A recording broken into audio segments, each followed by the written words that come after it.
Bonjour à toutes et à tous, je me présente Jean-Christophe Castel, donc je suis présenté sur le programme comme un paysan, on aurait pu rajouter sans terre.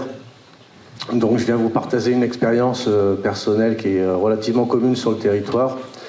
Je vais me définir comme un néo-rural qui cherche à retourner à la terre. De façon plus simple, j'étais installé comme paysan urbain dans une ville moyenne en Charente-Maritime de 25 000 habitants. C'était une terre qui était insuffisante déjà pour mon activité personnelle, mais il se trouve que en avançant dans la vie, j'ai rencontré l'amour et donc on s'est proposé de cultiver ensemble et donc de chercher un terrain qui pourrait nous permettre de cultiver aux alentours de la ville dans laquelle nous vivions. Et là, le parcours du combattant a un petit peu commencé. On a fait le tour des communes de la ville centrale à la communauté d'agglomération, toutes les communes qui sont à vocation plutôt agricole, avec forcément des transmissions dans les 2, 3, 4, 5 ans, 10 ans à venir. Rien n'a été concluant. On était en lien avec la responsable et le politique chargé sur la communauté d'agglomération du plan alimentaire territorial, avec une personne quand même relativement engagée, qui avait conscience du fait que ça ne serait pas des exploitants agricoles qui nourriraient la communauté d'agglomération, mais peut-être plus des maraîchers, parce qu'il allait manquer très rapidement d'énormément de choses.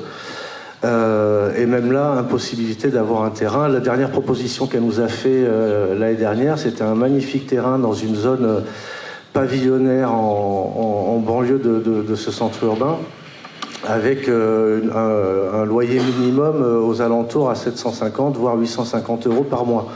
Donc quand on sait que le revenu minimum d'un maraîcher en France, en moyenne, c'est 850 euros par mois, si on les gagnait tous les deux, ça faisait 1500 euros, on ne peut pas avoir une location. Donc ça voulait dire aller habiter à 15 km du lieu pour faire du maraîchage, et ça, c'est pas possible dans l'état actuel des choses.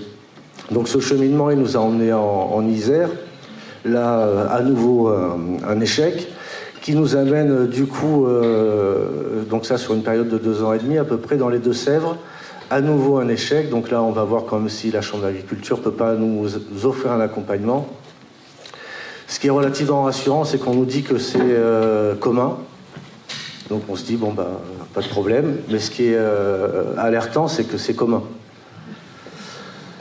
Donc ce qu'on a rencontré, c'est effectivement des gens qui ne sont pas en capacité de diviser des terres. Ils en ont 50 et libérer 5000 m² sur un espace de côté, c'est pas possible.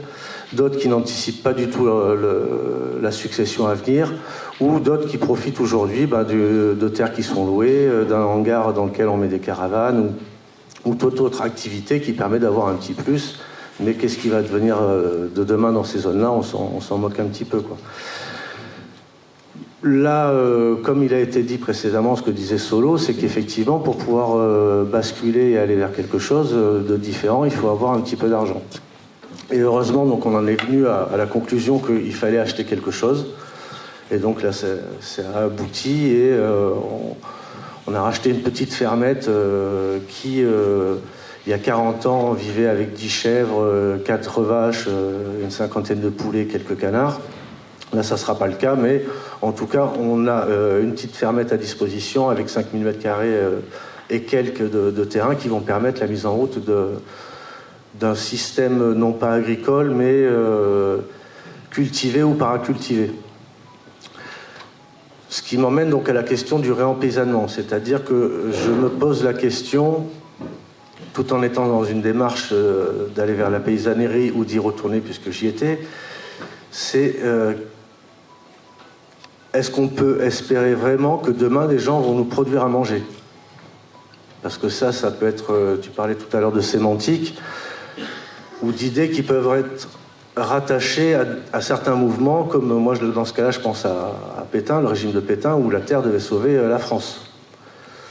Est-ce qu'on va faire reposer sur les épaules d'une paysannerie émergente la nécessité qu'elle nous nourrisse? Est-ce que l'agriculture est en capacité de nous nourrir réellement? Et quelle forme d'agriculture? Qu'est-ce que ça implique? Est-ce que le réempaysannement de nos vies, c'est pas aussi reprendre en main une partie de notre autonomie, qu'elle soit cultivée, qu'elle soit paracultivée, c'est-à-dire que on fait avec l'existant, on vient semer, on vient planter, un peu dans la démarche de ce qu'a mis en place Fabrice, qui est poussé dans l'exotisme, mais qui peut exister avec l'indigène.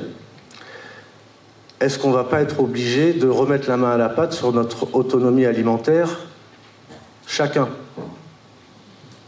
Parce que lorsqu'on parle d'agriculture vivrière, est-ce qu'on entend une agriculture qui me permet de vivre, ce qui n'est pas certain, ou est-ce que c'est une agriculture qui me permet la subsistance?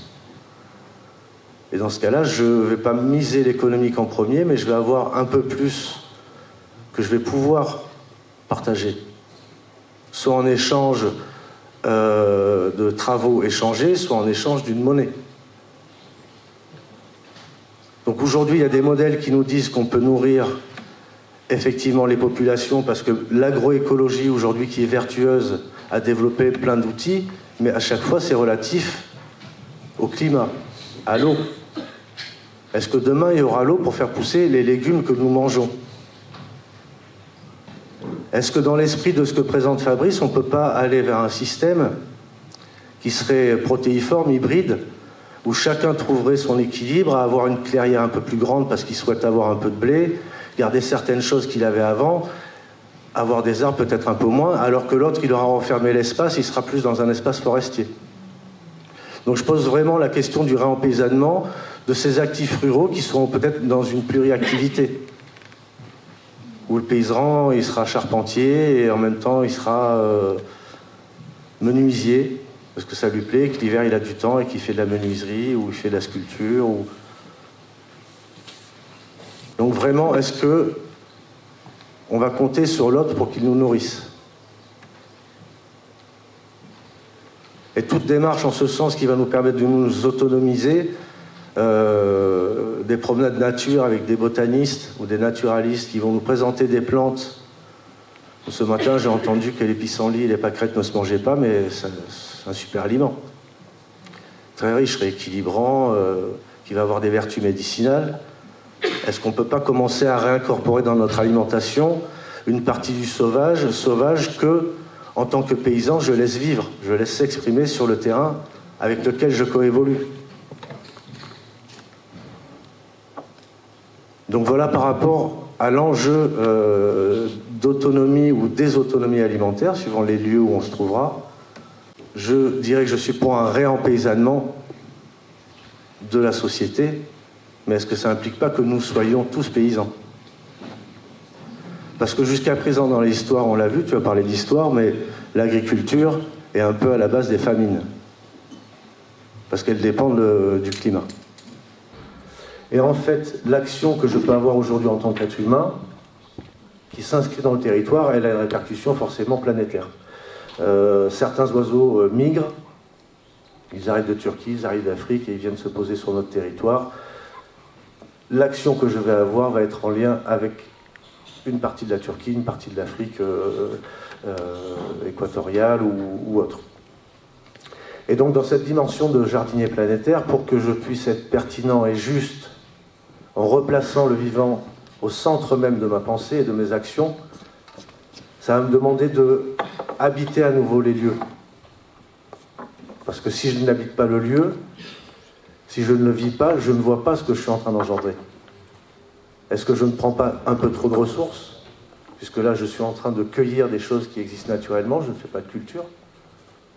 Et donc ça nous demande de réapprendre, quand je disais tout à l'heure, on fait une sortie nature avec des bons botanistes, ou des naturalistes qui vont nous sensibiliser à ce qui est comestible déjà autour de nous sans qu'on fasse grand-chose, et ça pousse toujours, peu importe le climat. Les goûts seront un peu plus prononcés, mais on peut lessiver une première fois le légume sauvage. C'est reprendre connexion et reprendre nos territoires en main, se les réapproprier. Donc la première proposition, c'est mettre le vivant au centre même de nos histoires, que ça soit plus une pensée fictive et complètement conceptuelle d'environnement.